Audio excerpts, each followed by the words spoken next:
So I'll go ahead and just jump in. So the word we're talking about here, intuition, it's a word from Latin. It means in or within. And tuition, tuere, the infinitive of the verb, means to learn or to look. So it's learning from within or learning by looking within. So the basic idea is that we have within us resources of wisdom and understanding. And the whole idea is to learn to connect with those to guide us in our lives. So the main thing that intuition gives us is authenticity. It's like we're living our life. Which I think is very important to understand. It's like it doesn't mean that our life will suddenly be easy, that we won't have any challenges, but it does mean we're living our life. Our intuition connects us with our unique life mission and purpose for this lifetime. And it also actually connects us with many more beautiful things, like the power to heal ourselves and help be a healing force on the earth, and to have insight and understand what's actually happening in the world around us as well. There's many aspects of intuition. There's also a whole connection with what are referred to as paranormal abilities, like knowing what other people are thinking and knowing where things are and so forth. These are capacities that I think we do have as humans that are sort of neglected. They all sort of fall under this idea of intuition, this inner capacity. And essentially, the good news in all of this is that it's not an exotic thing we have to bring in. It's already present within us. It's just that we've covered it over through our conditioning. And there's a great story I like to tell because I think it kind of illustrates the point. The story is that when President Reagan was in office, he had a great idea. He said, he went to all of his advisors and he said, I know how we can solve the energy crisis once and for all. What we'll do is we'll go to the sun. We'll build a pipeline to the sun, and we'll pipe the energy in. And we'll have lots of energy. We'll be able to meter it. We can get rich. It'll be great. So his advisors said, okay, we'll look into it. And so they came back a little later, and they said, as usual, sir, it's a great idea. There's one major problem, and that is that when we're building that pipe up to the sun, as the engineers and builders get higher and higher, at a certain point, when you get close to the sun, the temperatures are incredibly high. It's so hot. Whatever we build the pipe, it's just going to melt the pipe. And he said, look, that's why I'm president. I already thought of that. When we get up close to the sun, then we'll only build at night.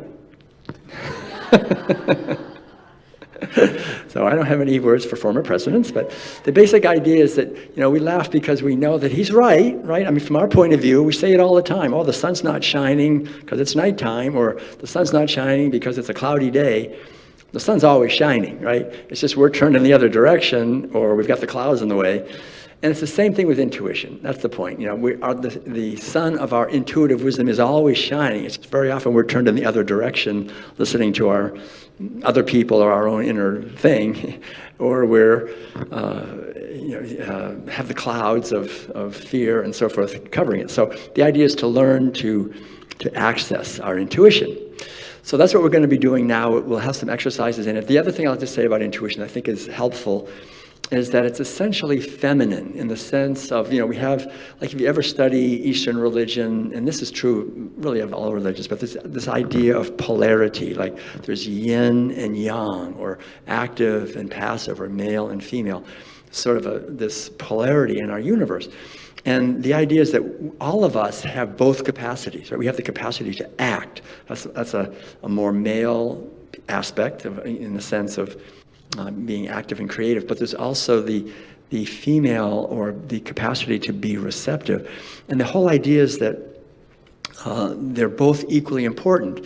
But we live in a society that does not really honor the capacity to be receptive. It really honors being active and doing. But to actually learn to listen, to get inner guidance, to connect, and then from that act. So the idea is that the more powerful and developed our capacity for receptivity, for the feminine dimension of receptivity, the more powerful and effective will be our actions in the world. So it's very important if we want to be effective and make a difference and just really authentic, that we develop this receptive capacity.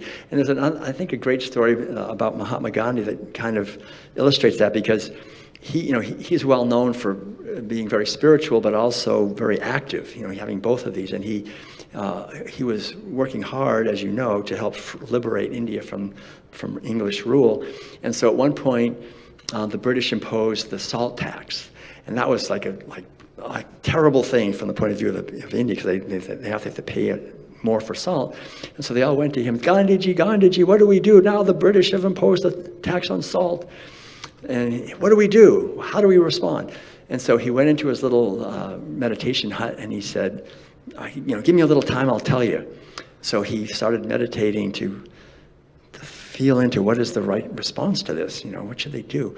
And then they banged on the door after a few hours and they said, okay, so now what do we do? And he said, I don't know, give me more time. And so he spent the whole night contemplating, and they banged on the door first thing in the morning. Now what? I don't know yet, give me more time. So finally, later in the day, he came out. And so the idea is that a very powerful yin, right? He really took the time to spend many, many hours to connect with this. And then he came out, he said, I know what we'll do. We will all together gather more and more and more people, and we'll walk to the sea and we'll make our own salt. And so that's considered the powerful step that actually broke the whole spell of the British Empire over them. And it came, so this powerful yin. So the whole idea is that we it's like breathing. We need to, in order to have an exhalation, we need to have an inhalation. And yet we're raised in a society where we're exhaling all the time. We're just, doing this other thing. So it's really helpful to cultivate the feminine dimension of receptivity. That's why I mentioned this morning meditation, I think, is very helpful, because we're listening.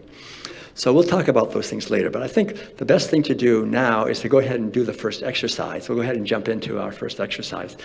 And this will be, like I said, it'll be in conjunction with the paintings. But before we do that, we do another exercise that's connected with imagining that we are a tree.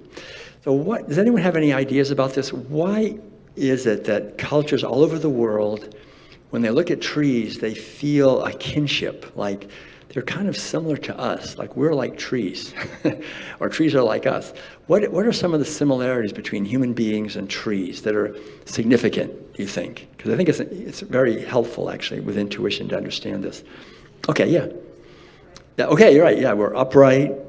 Boom. Yeah, good. Anything else? Unlike most of the animals, right, are not. Yes. They breathe. That's a very good one, actually, because they breathe out oxygen, right? And they inhale carbon dioxide. And we breathe out carbon dioxide and we inhale oxygen. So really, without trees, we wouldn't have any oxygen. They really help to build the supply of oxygen. So we're breathing with the trees, actually. That's a good one. Anything else? Any other ideas? Maybe one or two more? Usually there's a couple more, or at least one. Yeah, water. Yeah, right. Yeah, they're actually like fountains. They take the water up, and they also help make clouds. If you cut down forests, you have droughts, because they really make the clouds. You can't cut down forests. So that's a good one. Thanks. Yeah. Yes. I have some redwoods in my backyard. Really? And I think the thing about trees is that their grandeur and their wonderment, aside from all this botanical stuff, which is true, but there's also that. The grandeur. Because you cannot. Right. Yeah. Nature, it's just like it's there. Mm-hmm. Beautiful. Yeah, especially with redwood trees, tallest trees on earth. Okay, one more. Yeah. They're social. That's another you got good, interesting ones. Yeah, people, scientists are kind of understanding that now, especially with their roots are all interconnected and intertwined, and they're communicating with each other. We're supposed to do that too, right? Good. All right. Yeah, those are great ones. And the other thing I'll mention that I think is sort of, some of you have kind of pointed in that direction, but the basic idea that, like trees, right, we're very similar in that we are a bridge between heaven and earth. That idea of like being rooted in the earth and having an earthly experience, but also reaching up to a higher level, like reaching up for inspiration. So in a sense, I think we feel that, like our lives are here, we're here to sort of bring heaven to earth, or to bring the higher consciousness into daily life, or to uplift our daily life to a higher level of more awareness and love and joy and so forth. And trees, I think, when you see a tree, that's what they're doing. They're bridging heaven and earth. What I'd like to do is invite all of us now to stand up, and we're going to do an exercise with being a tree. And so as you're comfortable, I think it's a nice exercise to do. And then we'll go from that into a walking meditation in conjunction with the paintings. So let's all stand with our feet about shoulder width apart. It's also good to get a little space, because we're going to be at one point raising our arms, so make sure you have a little space so you don't bang into any other trees in the forest here. Yeah, that's good. Okay, so let's just, like I say, stand with our feet shoulder width apart. And it's probably easier if you close your eyes. You don't have to, but it's up to you. But we're just going to go within and just imagine now that you're a tree. You can be whatever kind of tree you'd like to be today. And with every exhalation, just imagine that your roots are going deeper and deeper into the earth. So let's go ahead and do that. Just breathe and imagine that the roots of the tree are going deeper with each exhalation. You can kind of do this at your own pace. Just exhale, feel your roots going deeper. And then also, as part of it now, when you inhale, imagine that you're drawing energy up from the earth, up into the trunk of the tree, this wonderful energy from the earth. You're drawing that up, and that makes you taller, and then you're stronger, so you can send your roots even more deeply into the earth. So the roots get deeper as we get even taller, and we're breathing down into the earth as we exhale, sending the roots deeper, and then bringing up the energy as we inhale, making us stronger. So we're in this wonderful connection with the earth as we exhale into the earth. We can reach even deeper into the earth and bring up more energy as we inhale. Let's do that at our own pace for a minute. Just breathing into the earth.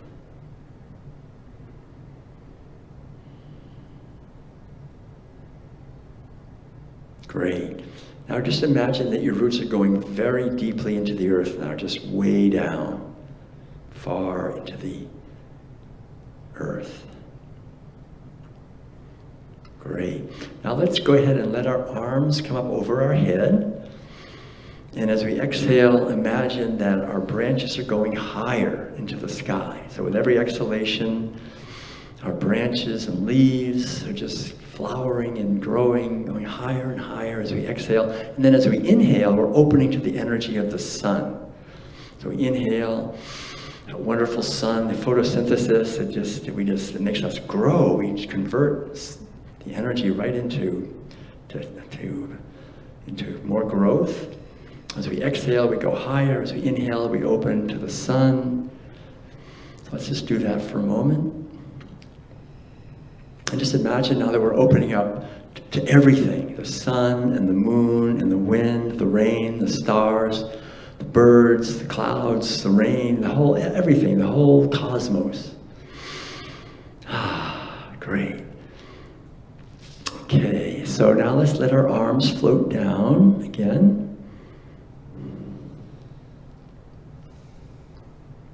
And then bending at the waist, just imagine you're a willow tree. So willow trees have branches that sort of bend down toward the earth.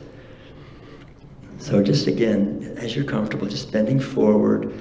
Imagine that your branches now are drooping down toward the earth. And so we're going to make more of a circuit of the energy for this last part. So we inhale, the energy comes up through the roots.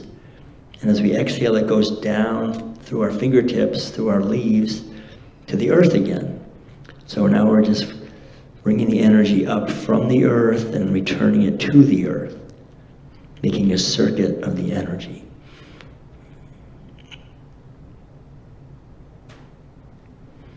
Great, and then slowly coming up, nice and easy, and just feeling our connection still with the earth.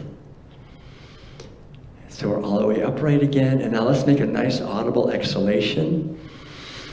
Ah. Okay, one more time. Ah. One final time. Ah.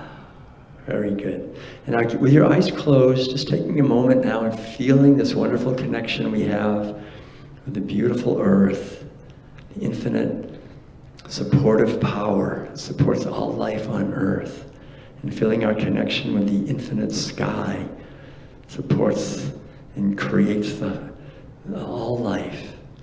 And just opening up now the very crown of our head, and imagine that there's a light that shines down from the very center of the universe, and it's shining down, this white light, through the crown of our head. And it just slowly comes down, just gradually. This light is a purifying light. So just feel it washing down through the top of our head, through our whole brain and eyes and ears and sinuses, and down into our jaw and down into our neck.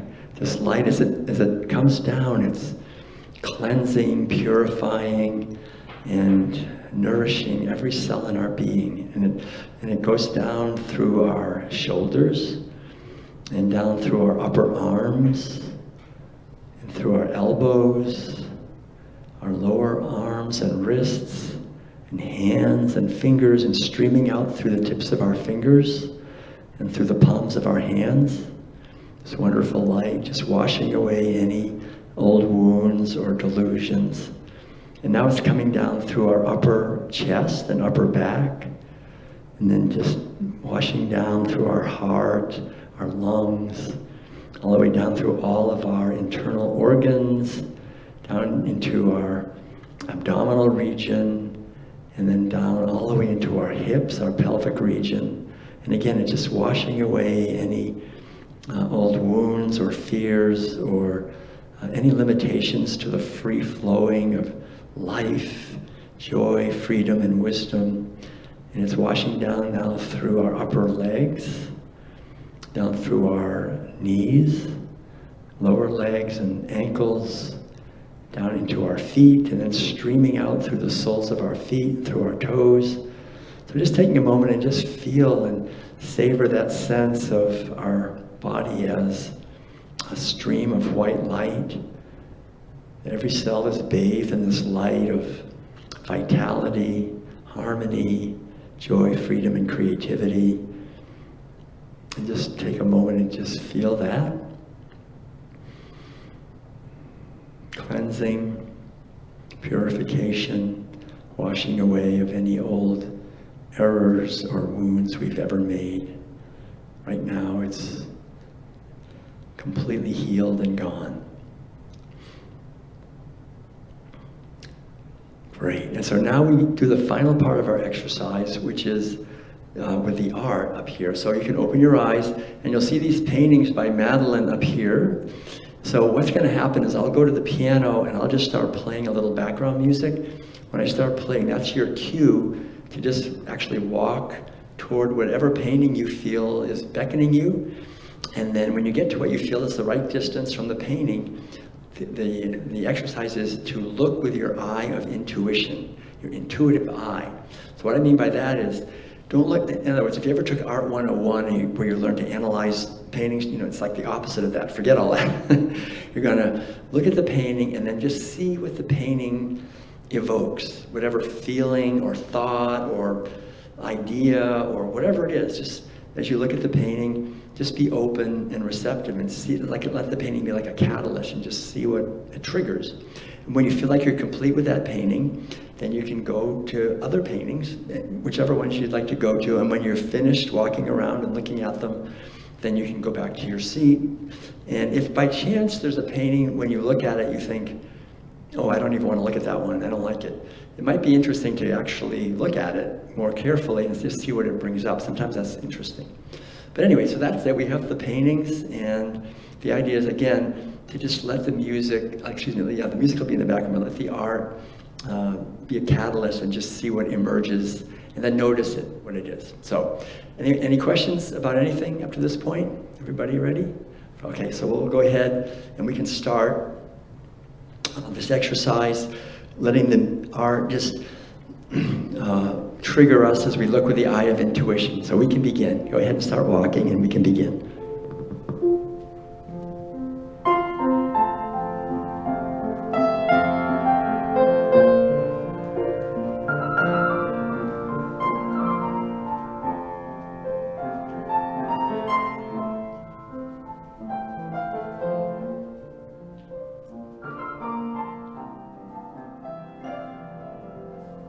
Thank you, Will. This is beautiful, gorgeous. So as we looked at the paintings, you might have gotten some feelings, some inner images, some memories, some maybe answers to questions happen sometimes. And we're all very open and would benefit of each other's experience. So nothing is wrong here. We're in a safe place. And I ask, who would like to be the first courageous soul to share?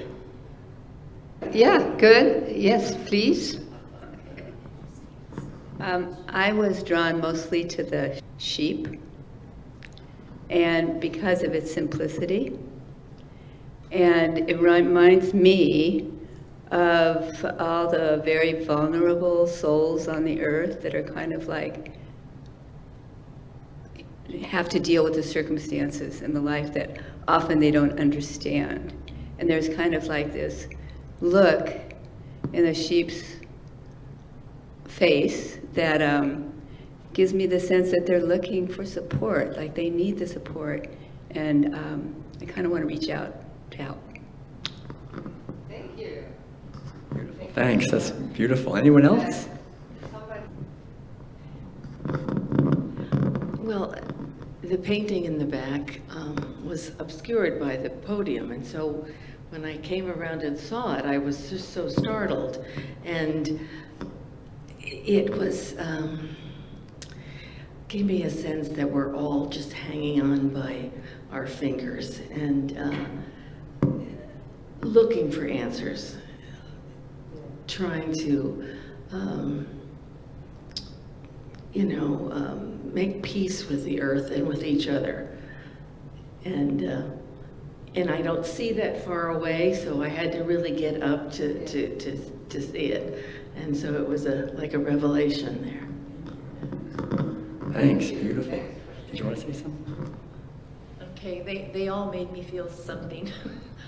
The giraffe, when I look at the giraffe, it's happiness. I just get this happiness feeling. Yeah. I was attracted to the giraffe too. I'm really attracted to the pig, but it's just a curiosity thing.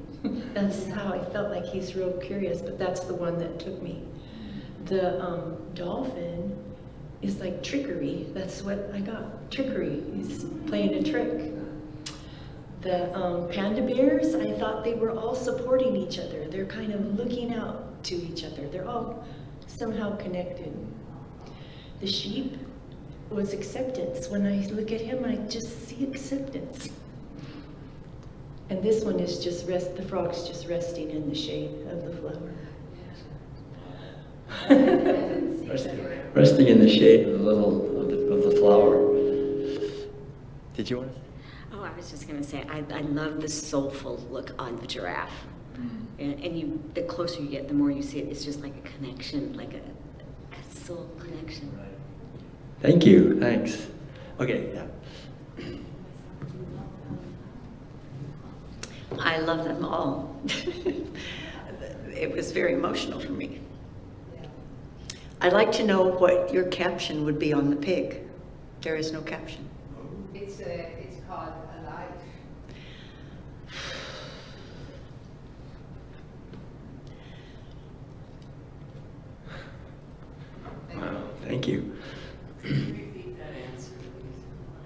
alive, with an exclamation point. I think I can explain my emotion. I know pigs are very intelligent, and I saw the insightfulness when I looked at that pig into what are these people thinking? You know, there have been so many wonderful stories about pigs and how smart they are. All of your animals have that, I think. The minute I saw the sheep, it just drew me in, and I am very fond of birds. So this was precious to me. Every picture has an emotion. Thank you. Thank you. Thank you for sharing. Last, if you have, yes, please. In terms of my life, I've been with all of those experiences, and would have a story to tell you about each one of them, and was interested in what you called them. The one with the frog and the lotus, I've only had that experience with spiritual experiences.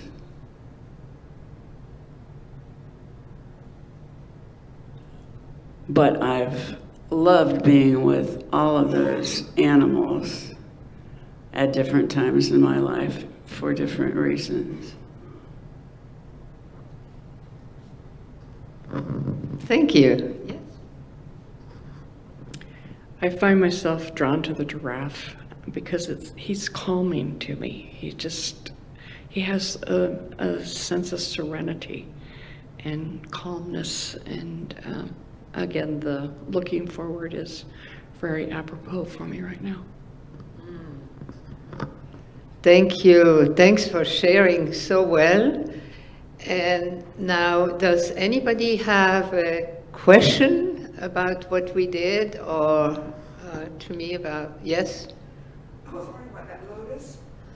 Unlike the flower, I didn't see the toad or the frog or whatever. What is it, a frog or a toad or what? Yes, it's a frog. I didn't see that until I went down. I go, oh, and I said, I wonder why the painter would put both, okay? Because we don't associate toad with beauty, okay?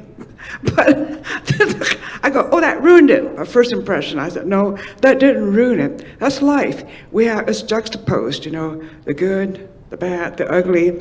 And if you look at it, I wouldn't want to hold a frog in my hand, but I work with some handicapped kids, and they have what we call dysmorphic features. Their faces are contorted, the eyes are too big, their nose is because they're born so-called deformed. But in time, when you work with these kids, the beauty comes through. So what might strike us at first as something like, oop, a frog, So you go, well, a frog has its place in the universe too. Why not? And to have it side by side or under each other, on top of each other. It's kind of interesting to put them together. Why did you put them together? This is up to you.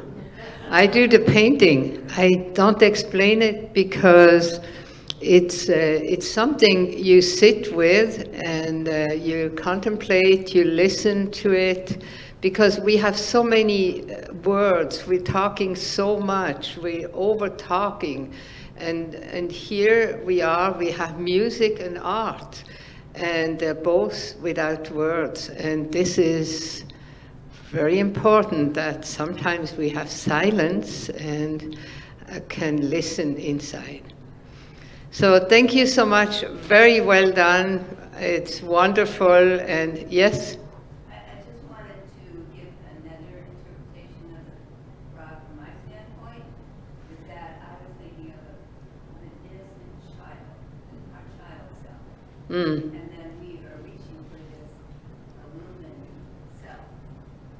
self. Okay, thank you. All right, I pass it on to Will, and he will go on with. Thank you so much. Thanks, Madeleine. Yeah, that's a nice one. I like that. The frog as a little child, and the flower as the illumination and reaching. Yeah, there's all kinds of ways you can look at it. That's why Madeleine, it's kind of like, she does the art and then she doesn't want to interpret it. Like, it's easier for me as a musician. I play a piece and then I say, well, why did you play a D minor chord right there? Because people are used to just listening and then feeling.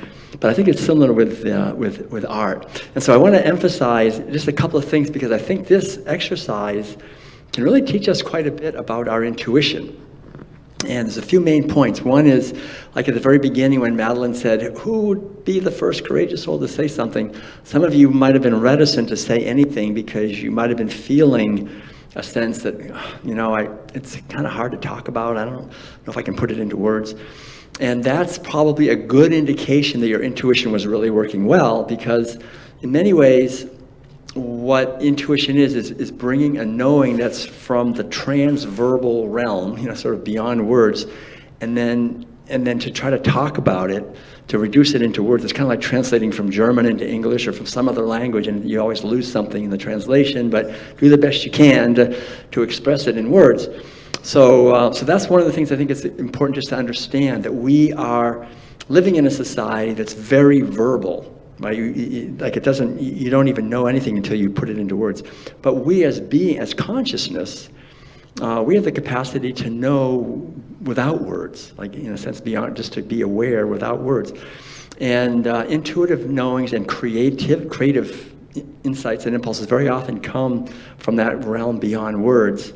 And very often we're called to try to put it into words or put it into something, to some kind of an action. And that's why I think we have these other languages. That's the beautiful thing. We have these other languages. Like we have the language of music. We have the language of art. We have the language of dance and movement. We have quite a few nonverbal languages.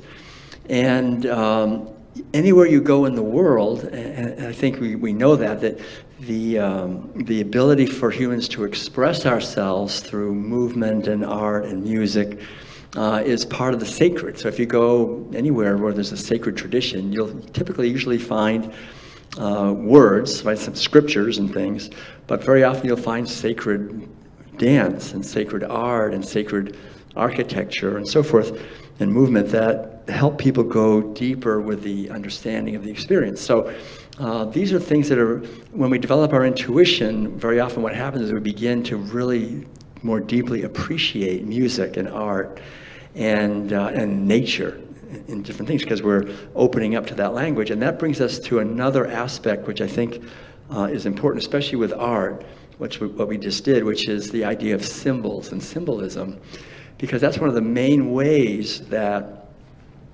spiritual teachings and insights and intuitive knowings are communicated is through symbols. Because a symbol can represent something else. That gives a huge power. And some of you, when you were talking about your experience with the paintings, you started to speak symbolically. That this represents this. As soon as you start saying this represents this, you're into intuition. Because the rational mind takes everything literally. It's just a frog with a flower, But that's what we're that's that level. But intuition sees something in something. So it imbues meaning and understanding and richness to a situation. And so this is something that's very important, I think, to understand, because when we read the texts of great spiritual teachers, they all say the same thing, right? They say, well, you can't put it into words, but it's like this. And they'll tell a parable or a story, or they'll make a symbol of some kind to try to express the teaching. And there's a great saying, I think, from the Zen tradition that kind of sums it up, which goes that if we read a sacred text and we try to take it literally, that's called grasping at the dead word. Because when we read a sacred text, it's up to our intuition to get the meaning. The words are just pointing. It's like fingers pointing at the moon, and we're looking at the finger all the time. It's like, no, you look at the moon. And it's that leap that the intuition makes, which is so important. And we can cultivate that capacity by understanding symbolism and how the creative, intuitive part of our mind sees things in these other ways.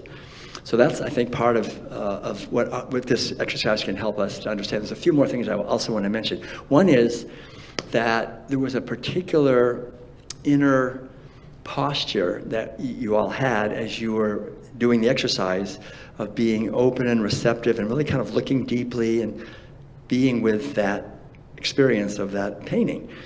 And I think it's wonderful to realize that we don't have to reserve that receptive inner posture just for a Sunday afternoon at the Unity, at a workshop, and an exercise for 1 minute.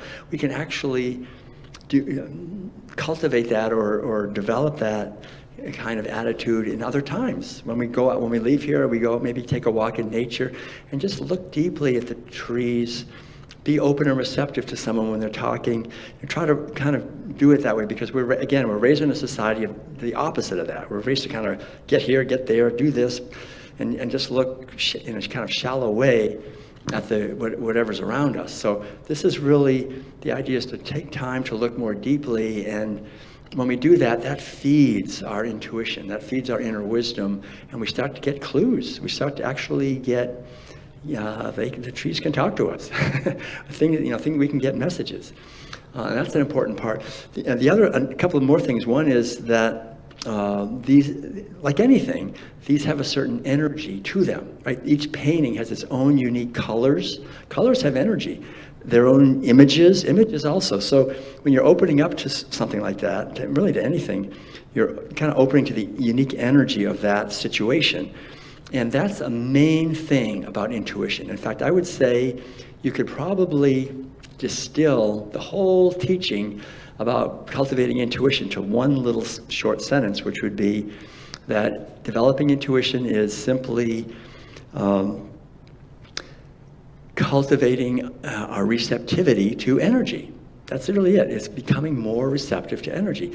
And in our society, we're pretty much taught not to be very receptive to energy, mainly because, unfortunately, we're kind of abused as children growing up here. If you just look at the way birth is done, for the most part, it's pretty violent. There's a lot of kids come in, they get whacked around, where it's a kind of it's not really that receptive to little infants. And then we're very often abused in various ways. We're criticized and judged and blamed. We have to compete with others. We have to prove ourselves in school. So growing up, we just naturally learn to put on armor, right? We put on armor to kind of protect ourselves. And at a certain point in our life, we realize, well, I can take my armor off. We can start to become more open and be more vulnerable, and we get enough strength and power and confidence. That's a wonderful thing.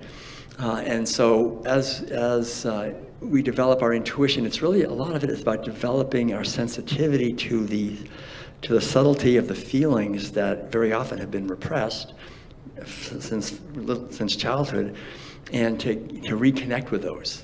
And become more sensitive, to resensitize ourselves to our feelings and to what's going on. And really, I think when we do that, meditation helps, and being in nature, and just the variety of things we'll talk about later. But as we do that, we begin to realize it's not that difficult to have what are called psychic abilities, like to actually know.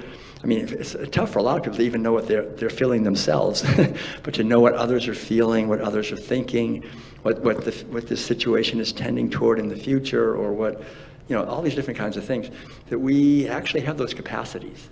They've just been suppressed in our society. But that's part of the resensitizing of ourselves to energy, which I think this kind of it shows us that how we can do that, and how the other thing that is connected with that, I think is interesting, is that, like, if say we're looking at the giraffe or whatever, we're looking at that painting, and there's 20 people here, there's 20 giraffes. Each one of us is going to have our own unique experience of that giraffe.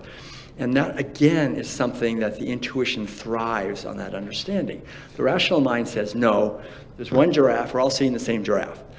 And that's what we're taught. But the intuition understands that each one of us brings our being, our consciousness, to the active perception, and we're not the same. So that's a totally different experience for each person who's encountering and engaging with that manifestation.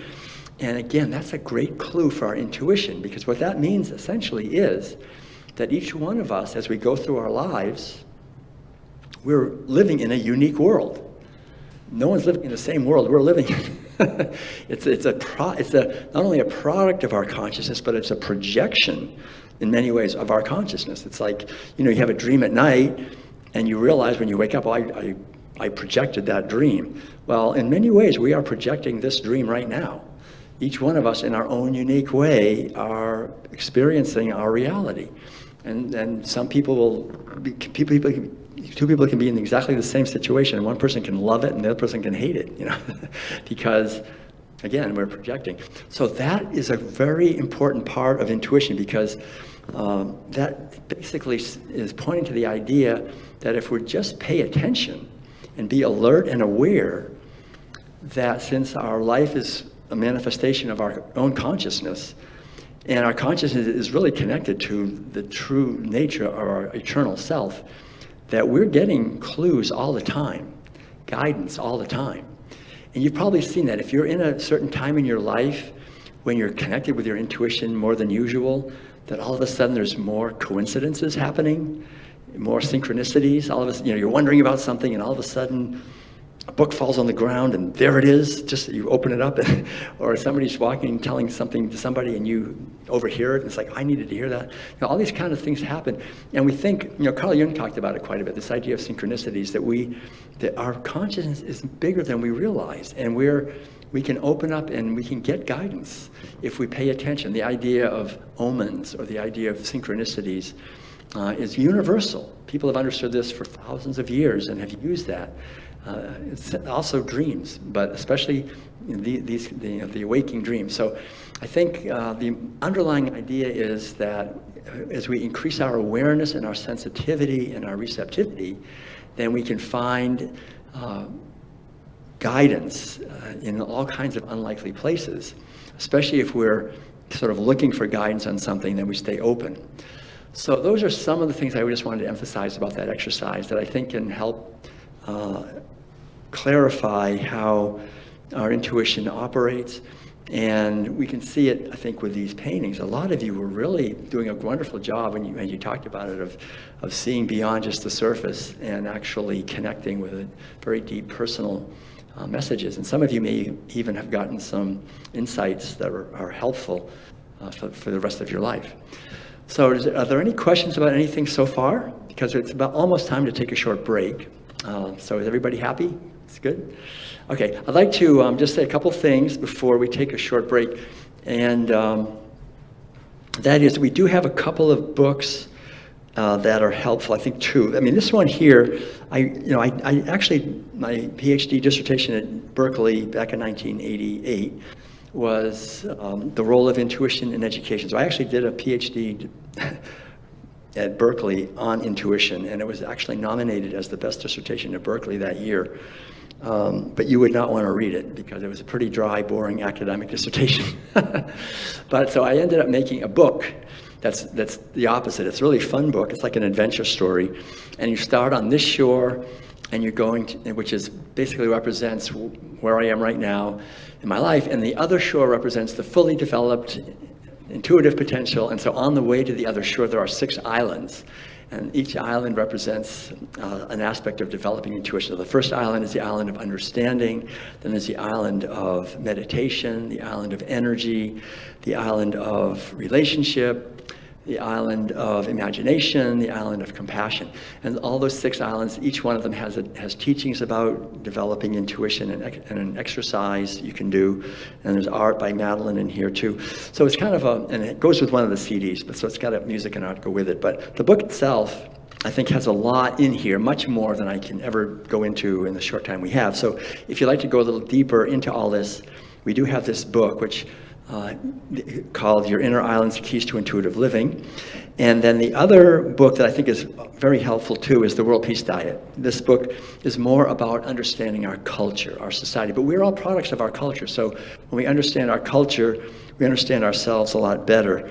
And it talks also quite a bit about intuition, because most of the real truths to understand, it's not just logic and rationality. Those are helpful, but we need to see more deeply into what's going on in our world. So that book goes into that too. And then finally, we do have a CD. You can get it either like this or like on iTunes or Spotify or whatever, called World Peace Meditations. And there's a special one on intuition, the first one. and quite a bit. They're all connected to developing intuition. But if you like to have some meditations that'll help develop intuition, we do have that as well. And of course, Madeleine has paintings, and we have music, so we're happy to share those with you. So let's take, before we take our break, we'd like to pass the basket for love offering. And before we actually pass it, we'll do a blessing. And just give whatever you feel, use your intuition. It's up to you. People say, well, how much is it? And so we said I suggested of $20, but really whatever you feel, knowing that as we give, we receive, and whatever goes out, comes back, multiplied 1,000 times. And let's just say the unity blessing together before the baskets go around. We can hold our gift in our hand, and whatever you feel like giving, just hold it. And I think every church says it differently, but I think here we say, God's love flowing through me blesses and multiplies all that I am, all that I have, all that I give and receive, and I am grateful. Right?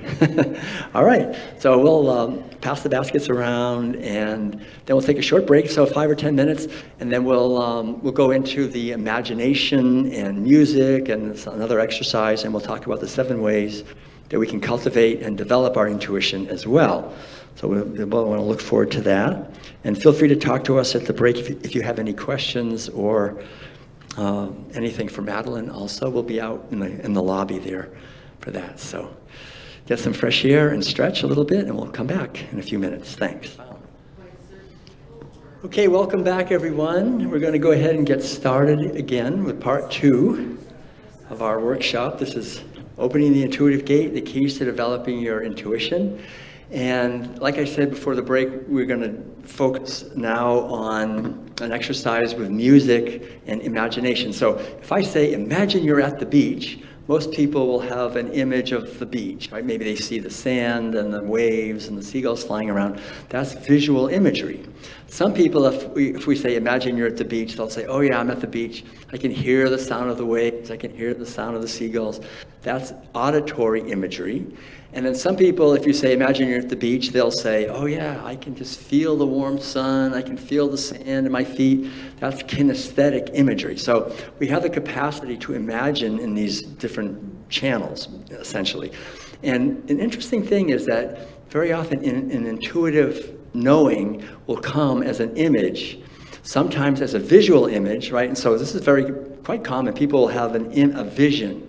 Sometimes it's a kind of a complicated vision, maybe in a meditation, they see something, it reveals to them the next step in their life, or maybe they're just driving their car and they suddenly flash on the image of their mother or a friend or something, oh, I better call her, So those are examples of visual imagery bringing in intuitive knowing. Some people, it'll be more of a sound, maybe like a voice, an inner voice that we learn to distinguish from the usual chattering voice. That's quite common too, an inner image, an inner intuitive knowing that comes through a voice. And for some people, it's more of a feeling, right? They'll be thinking about doing something, and then they'll just get a feeling, or they'll see a flyer and they'll get we say goosebumps, but Unity usually says God bumps, right? This kind of tingling sensation in their skin, or maybe something in the solar plexus or the heart or whatever. So we have this understanding of intuitive knowings coming through these different capacities that we have to imagine. And what I'd like to do now for an exercise is play the piano, and I'm going to play 3 pieces, and they'll be different, and it's just the exercise is just to listen to the music and let the music evoke imagery. That's it. So just listen, let the music evoke imagery, then and then kind of remember if you have paper and pen, you can jot it down, that's great. If you don't worry, just kind of remember what came up for you on those pieces. So is everyone ready to begin? All right, so here we go. This is listening to the music and letting the music evoke imagery.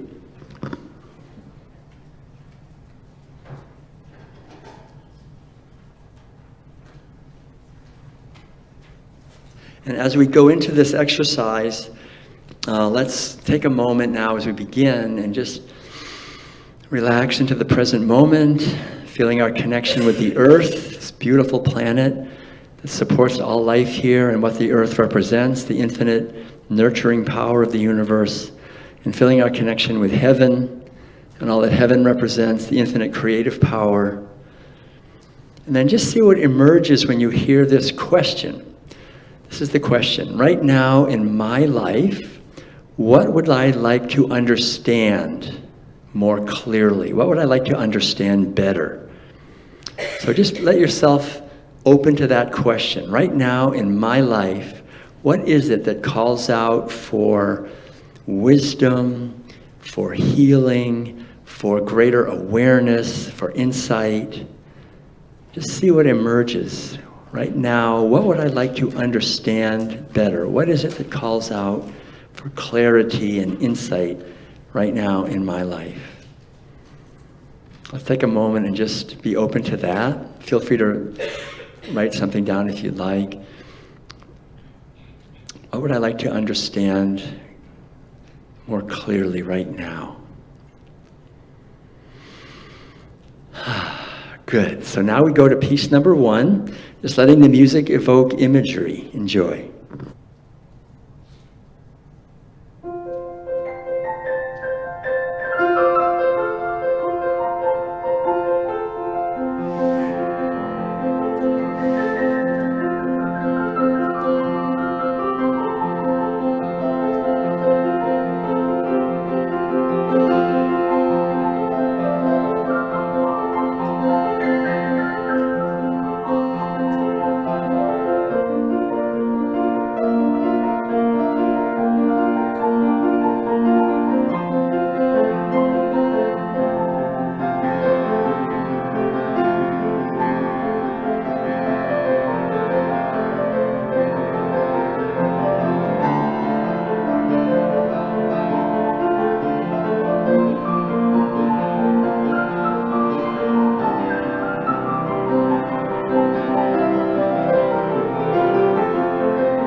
Great. So just take a moment now and remember and connect with the images and feelings of piece number 1. If you have paper, you can write it down. Otherwise, just rest in the awareness of those images and feelings for piece number 1. And we will go to the second one, piece number 2. Again, listening, just letting the music evoke images. Enjoy.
So again, taking a moment to either jot down the images and feelings for piece number 1, or just hold them in our consciousness.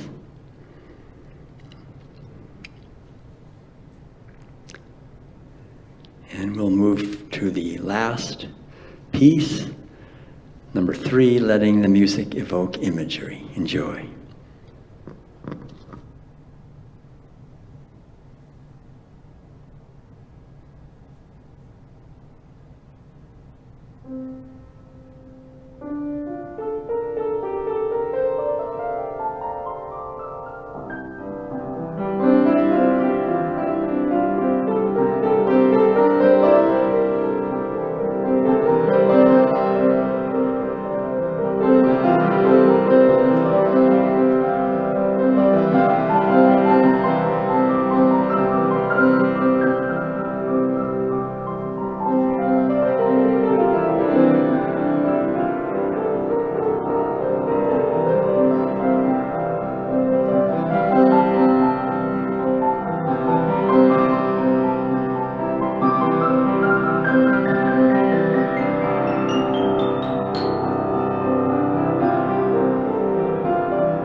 Thank you all for joining together in the exercise with the music.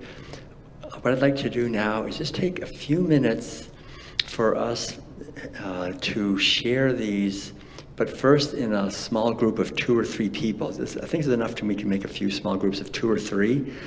So move a little, turn around or whatever.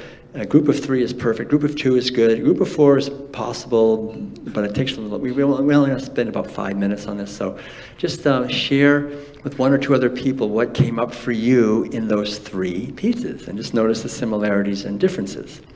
So let's go ahead and just arrange ourselves for a few minutes doing that, and then we'll come back into the larger group. So. I'm so glad you had to share, and we'll go ahead and. All right. So thank you. Thank your partners, if you'd like, for your time together. And we have to get back together in the big group here. We went a little longer since we had a group of 4, but I think you guys had a good time. It sounds like. I hate to break up the party, you know. So I want to share a few things because we have a lot to cover in the last 15 minutes. And so basically what I'd like to say about the exercise, let's just maybe, on piece number 1, would anyone like to share what came up for you on number 1, like image-wise, what it was? We can hear maybe in the larger group, just to get a quick sense of it. Anyone want to share something? Yeah, go ahead, yes. The word cacophony. Cacophony, okay, so it was just too much, too fast and whatever? A lot of stuff going on. Okay, thanks. Anyone else share something on number 1? Storm and rain. You had water. You had some water coming. Anyone else have any water on number 1? You had water? Waterfall. Yeah. How about number 2? That was the storm. That was dark. That was a dark storm. Yeah. Free. Yeah, kind of playing and running and. Yeah. How many people on number 2? You were glad when it was over? It was like kind of stressful. How many people just loved it the whole time? Anybody love it the whole time? And then how about number 3? Anyone want to say something on number 3? I'm number 3. I actually really like number 3 too. Yeah, you're home. Yeah. There was a lot of emotion in that one for me. That was really like powerful. Yeah, a new dawn, a new day. Yeah. Yeah, there's a lot to it. So what I would like to do on this to kind of wrap up that exercise, really, there's more to it. The main thing I want to say is, if you have a chance, maybe later today or tomorrow or tonight or sometime, maybe just give it a little more time, because right now it's still very fresh. We had a chance to share, which I'm glad. But maybe if you have a journal, you can write or just meditate, just kind of tune into the images, the feelings for those 3 pieces, and just see if you can make any connections between that and that question at the very beginning, what you would most like to understand in your life right now. See if there's any guidance. How many of you maybe already feel like you got some guidance or of some kind throughout from one of those 3? Anybody feel that way? Some insight or guidance or something? Yeah. So I think there's more to that, but we have to give it a little more time. So we have a tendency, which is understandable, to think, well, I went to that workshop and now I got to forget that and I got to get ready for work tomorrow or get on to the next thing. But instead of that, to maybe take some time, like I say, later and see if you can get the messages, because if we were to come back here in 6 months and play exactly the same music, which I could never do, but if that happened and you were here, you'd probably have a different experience because you'd be in a somewhat different place in your life at that point. So that's the idea, just to see if you can make the connections between the imagery, the feelings, whatever it was in your life, and if there's any messages or insights. Because what we've been sharing in the workshop so far, these are things that you can do in your life. Like you can be a tree sometimes. It's a great thing to just connect with the earth and heaven and be a bridge like they are. It's a great way to get grounded. You can do that exercise with the light coming through. That's an ancient practice actually from the Buddhist tradition, but it's a good way to just purify. If you feel like you've got some toxic emotions or food or whatever, just let it go through. And then looking with the eye of intuition is great. And listening to evocative music, if you want to have guidance or just get direction about something, those are all things, that can be helpful. Yes? Question. Did you just do that? I mean, is that the same Well, yeah, good question. It's never the same. But I do have a basic feeling. I think okay, the first piece I'm going to make kind of quick, fast, and light, but it's always whatever, totally different. The second one I do a little more minor chords, and the third one is more slow. I feel like I want to have a difference, but then what I actually do, it's just improvisation. Yeah. All right, so let's go into the final section, which I think is really kind of exciting and fun, which is the 7 keys to developing intuition. So basically, to become good at something, right? You want to become good at whatever it is, playing an instrument or whatever. What do you need to do? I love it. Everybody knows that. That's so good. It's so important. That's why we love unity, because unity is the church of practice, practical Christianity. But the problem is, we know what we need to do. Like, if I want to be really good at playing tennis, I'm not going to become the greatest tennis player in the world by watching the most videos, right, and reading the most books. Right? I got to get the racket in my hand. I got to hit the ball around. So we learn by doing. That's what a human incarnation is. A human incarnation is you learn by, like, you jump into, like, sometimes it's hell, but you jump in and you learn by doing. And so the question, though, is, well, I want to be more intuitive. What do I actually practice? It's not that obvious. So these are 7 things we can actually practice. Okay, number 1 is, the English word for number 1 is meditation. I mentioned that already, but that is basically a word that points to a practice which is fundamental, really, for human beings, but which is also exotic and neglected and sort of un-American or whatever in our society. But it really refers to a mind that is present and relaxed and alert and undistracted. So that's pretty much the opposite of most of what we're taught in our society. We're usually taught to just be busy, be in the future or the past, trying to change other people, trying to change ourselves. But to actually just be present and relaxed and focused it's a very healing thing. So one of the things I would recommend is if there are certain activities in your life that you're naturally drawn to, you're probably getting into a meditative state. That's why you're drawn to it, because it's inherently healing and satisfying. So if you love gardening or taking walks in nature, you're probably kind of getting into the moment. So I would encourage you, number 1, to do those things, right? That's a healthy thing. But then I think number 2, it's also good, I feel, to have a time, have some time every day to sit quietly and just let your mind be present. And you can do a practice. There's hundreds of practices from all traditions, but they all are the same. It's like you can watch your breathing coming and going, or you can, like in unity, just repeat a saying, or the feeling of my unity with the infinite love that is the source of all life. Just rest in that awareness for a period of time. Or like in the ancient tradition, it was to listen internally, just listen, be quiet and listen. Or question, like, what am I? Self-inquiry. What am I? Am I just this or what? These are all forms of meditation. And the basic practice, really, quite honestly, when you do it, is returning. Because we start out, we're meditating, we're watching our breath, or repeating a prayer, or being open, and then we'll think, what am I going to have for lunch? What am I going to say to that person? So then the practice is returning. So the good thing about meditation is that it's like developing a muscle. We learn gradually how our mind works, how our attention goes, how we can bring it back. We begin to get comfortable with our own mind. Most of us in our society, we don't know how to deal with our mind. That's the big problem. It's like you have a beautiful grand piano and nobody ever taught us how to play it. We're just banging on it, spilling drinks into the keys, messing it all up. The idea is we can make beautiful music with our mind, but we have to practice. And so part of the practice is being able to be present, and then the other thing I'd like to emphasize is try not to look for progress in your practice. We always like to look for progress when we're practicing something, but with meditation it's hard to tell.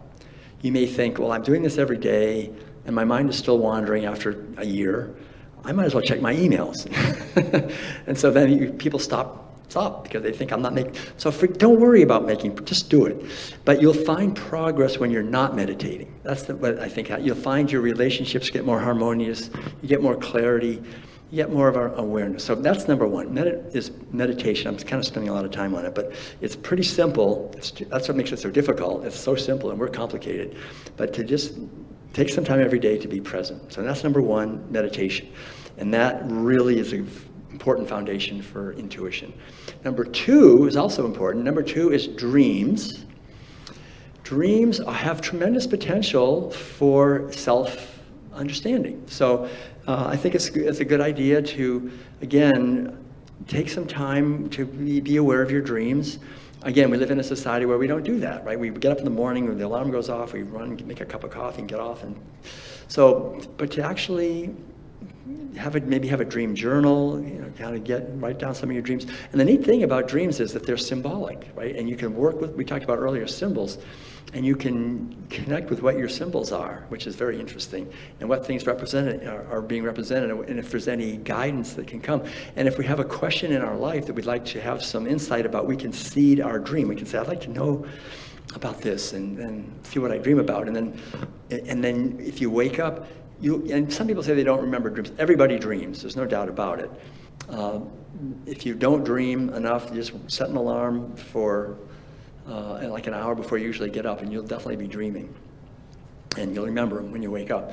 But you can train yourself to remember them. And anyway, it opens up a doorway. There's lots of books on this, but dreams have been used for thousands of years for people to connect with inner guidance. You can get some good inner guidance from dreams. Number three is another practice we can do, which is the practice that Unity emphasizes a lot, actually, cultivating a positive internal environment, cultivating a positive attitude. It's really important because we're bombarded with negativity all the time, especially the media. And very often we're kind of surrounded by maybe negative people, and maybe we have a history, we've been told we're not good enough. So intuition thrives in an internal positive environment. And that's the neat thing. We actually have the power to affirm our positive thoughts and not just get sucked into, we can get sucked into negativity, but really we can stand, as it says in Unity and Christian Science, stand porter at the gate of your thought, right? Don't let thoughts in that are toxic. And the more we cultivate a positive mentality, the more our intuition prospers. So affirmations and denials, you probably know the drill, but that's really helpful. But that doesn't really work very well without meditation. So that's the reason meditation is important, because if we're just saying a lot of positive things all the time, but we don't really understand our mind at a deeper level, it becomes like platitudes that we don't really believe. So you have to really do those two together. But it's a great, important key anyway. That's positivity. And then the fourth one we can practice is basically to take risks and try new things in our life. Take risks and try new things. In all kinds of ways. It can be big things like I'm going to travel to another country, or it can be little things, just maybe drive a different way to work, or just look in a different way. That's a big thing. If we change our perspective about something, like we tend to have a perspective that develops over the years. As we get older and older, our perspective gets more and more kind of solidified.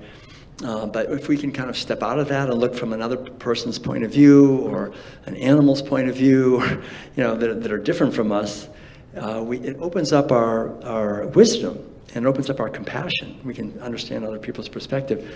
And that's one of the great resources in traditional societies, were the elders, right? The elders were really important because they had wisdom. Why did they have wisdom? They only had wisdom because when they were younger, hopefully, they were practicing this. They were practicing getting out of their little egocentric thing and looking from other people's points of view. And then when they become older, then they can see they see a bigger picture. They can see how everybody has a perspective, and they can provide wisdom. If they haven't done any spiritual work when they were younger, then they're just narrow-minded old people. They don't have a lot to contribute. But when we do our practice of looking with a bigger perspective, we get out of that prison and we can really help our society. So that's number 4, is to just take risks, try new things, new perspectives, And yeah. And number 5 is, the word for number 5 is nature. Nature is a great ally for us. And one of the big problems in our society is our disconnection from nature. I mean, you get disconnected from nature, you start getting a little crazy. So we live in artificial environments, colors, shapes, temperatures, light, sound, everything. Just getting into nature, into seeing the sky and trees and grass and water, that brings us back. So I think it's really important for us, if we want to develop our intuition, to take some time, if you can, every day to connect with nature in a way that you feel is meaningful. And then maybe from time to time, take a vacation or do something to take a walk in nature, or get into nature, camping, or do something. Because nature can really help us to reconnect with our true nature, because we are from nature. So, yeah, that's an important part. That's something we can practice every day. And then number 6 is, the word for number 6 is creativity. I say there's these 3 sisters: creativity, intuition, and spirituality. They reinforce each other. Some people will identify with being spiritual. They'll say, I'm not very creative and I'm not very intuitive, but I really have a spiritual orientation. Some people say, oh, I'm not spiritual, I'm not creative, but I'm intuitive. Some people say, I'm not spiritual or intuitive, but I'm creative. But they're all the same thing. It's just getting outside of the box of our conditioned mind. And so creativity really is a great way to connect with your intuition and spirituality. And we can all do something, right? So the idea is to just see how I'd want to do it. Maybe with music or art or movement, dancing around a little bit, yoga, writing maybe, in a journal, all kinds of things. But creativity can open up doorways of intuition that can be very helpful. So if you can find something every day you can do that's creative. And then number 7, the word for number 7 is compassion. And again, compassion is very important, because really what intuition is understanding and knowing the big picture. But we're raised in a society where we're taught never to do that. We don't want to do that. We don't want to think about how we're harming others, because that would be inconvenient, especially when it comes to animals. Like, I've talked to people, I say, well, would you like to know where your bacon comes from? And they say, no. I want to enjoy my bacon. Don't tell me. I don't want to know. Because, I don't want to know about that suffering. I want to enjoy it. So our whole society is like that. So we have this huge shadow. Like, we have all this stuff behind a curtain. We don't want to look there. And so the universe will accommodate us. They'll say, you don't want to know? Then, okay, don't know. So our intuition is crushed. It just stays dormant because we don't want to know. We don't want to know. So, but intuition is like knowing. So once we start practicing compassion, for people who have less, who are in a difficult situation, for animals, for future generations, for ecosystems, in the way we live and what we buy and all of that, then we find our heart opening and our mind opening, and it's like suddenly all these insights begin coming. We begin to make connections. We begin to understand things. If we're acting in a way that's violent and we're taking out our wallet and paying for people to harm other people or animals or ecosystems, we kind of contract and we don't want to think about it. And our intuition doesn't go anywhere. That's why we live in a society where people don't have much intuition. They're just kind of following orders and obeying authorities and doing what they're told, and disconnected from their wisdom. But once you connect with your wisdom, you don't do what people tell you to do half the time. We become more self-reliant. Self-reliance is really important. Instead of relying on other people that tell us what to do, we become in charge of our own lives, and that creates freedom. It creates the possibility of freedom for everyone. So all of these things are foundational, really, to developing intuition. And also, I'll just go over them again. So number 1, and if we actually practice these things, we can, right? Meditation, we can all do that every day. Dreams, we can connect, cultivating a positive internal mentality. And then taking risks and trying new things, being creative and connecting with nature, and finally cultivating compassion in our lives and blessing others, and being part of the solution to things rather than just being part of the problem. And we can be as we develop our intuition.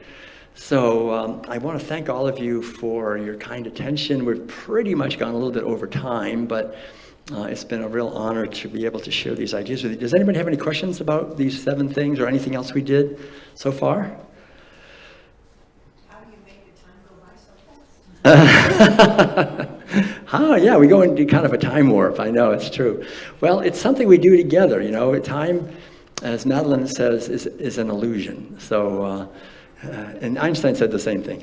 So, we have really a very precious life. It's not very long, actually. I mean, I realize that now. I remember when I was 20 years old. I was in my early 20s. It was so funny. I was in my early 20s. And I was taking a course in Chinese at the Laney College in Oakland, and the instructor was from China. And she said, if you ever go to China and you try to tell people something like you're an authority or know anything, and you're not at least 60 years old, they'll just laugh at you. They'll like, you don't know anything if you're not 60. You're just still wet behind the ears, And I remember when I thought, 60? I'm never going to be 60. I mean, that was like impossible. That was so far away, But then about a few years ago, I went to China, and I was giving a lecture, and I could actually say, now you got to listen to me because I am 60. And they all laughed. They knew what I meant. So it flies by, and so using our intuition, so the time that we spend is really in alignment with our purpose. That's really the key. So much love to all of you. Let's give a big hand to Madeleine. Thank you, Madeleine, for joining, for all your art and everything, and joining us here today. And let's just say a closing prayer together as we go forth. We just take a moment and we give thanks for this precious opportunity that we've had here together to connect more deeply with our inner wisdom and joy and freedom and compassion and awareness for the benefit of all living beings. We give thanks knowing that each and every one of us, as we go forth now into our lives, is connecting every day more deeply with our inner wisdom and letting that light shine through our thoughts, words, and deeds as creativity and as freedom and as a blessing, not only to ourselves and our loved ones, but to all living beings of the past, present, and future. And we also give thanks knowing that this Unity Center here in Vacaville will continue to grow and prosper, be a light here in this community and in our world, that everybody who drives by will feel the love and awareness that's here and will feel their lives improved by being part of this community or even being influenced by it in any way. So let's give thanks for this wonderful opportunity that we have to be part of the awakening of human consciousness on this earth at this most critical time, that we can create a world of love and compassion for the benefit of the children of all living beings. We give thanks, knowing this is so through the power and presence of the infinite spirit of the indwelling Christ, and so it is. So it is. All right. Go forth and multiply the message. Thank you very much, everyone. And thank you so much, Micah and David, for joining us at the very end here. It's great to have you with us. Yay! Here they are. All right. Much love, everyone. Thanks again. Thank you. Thank you so much, Warren. Appreciate your help. Thank you. Thank you.